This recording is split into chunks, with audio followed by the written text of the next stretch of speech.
Well, I think the pitches have been good. That's the first thing. So they've got ideal batting conditions. I think people have got used to them now. I think people are getting into their stride. At the start of the tournament, we saw low-scoring matches, or at least one-sided matches. So someone was getting the hang of it, but not both sides on the same night. Now we're getting closer matches, and now we're getting people, as you say, making 90s and 100s and doing it in style, which is what, let's face it, that's what fans want to see. They want to see the ball disappearing. They want to see those runs scored. But I think more importantly, you want the sort of finish we had with the last ball being absolutely crucial. Last night as I speak, it was Najibullah who hit the last ball for 6. Yeah, that's the sort of finish you want as often as you possibly can to make these tournaments really work.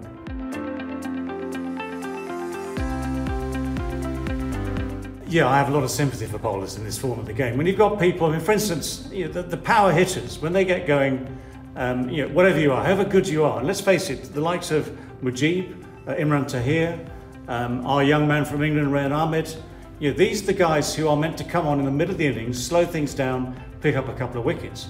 But the pitches, again, have been so good, there's very little turn, and so the skills are being slightly negated by those pitches, which is great for the fans, as I say, who like to see the sixes being hit. And it means they're not taking control. It means the batsmen keep control. Hence, we're getting bigger and bigger scores.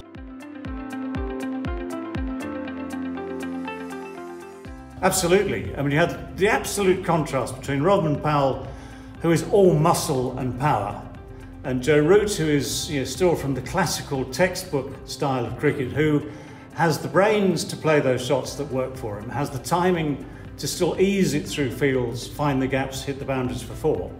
And yet when he wants to hit 6s, he can as well. I mean, when he started his innings, Joe was going at 200, strike rate at 200. When Rodman Powell took over, it was Powell who was striking at way over 200 and hitting the ball miles. Joe could just sit back, not that he really wanted to, but the partnership itself then developed at such a pace that it put them in such a very strong position.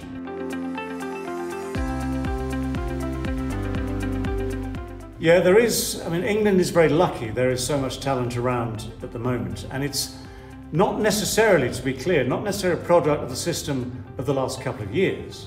It is the product of a system that's been in place for quite some time.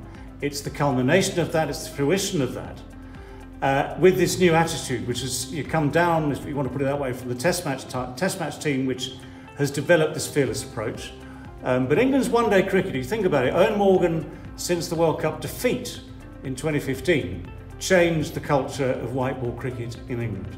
And he encouraged all these players and all the others that we've seen over the last 4 or 5 years who have done so well to be that much more fearless and to take this approach which nets you these dividends at the end, because once you are committed, once you're free to play these shots without fear, then you can see exactly how it can be done and how far that ball can go.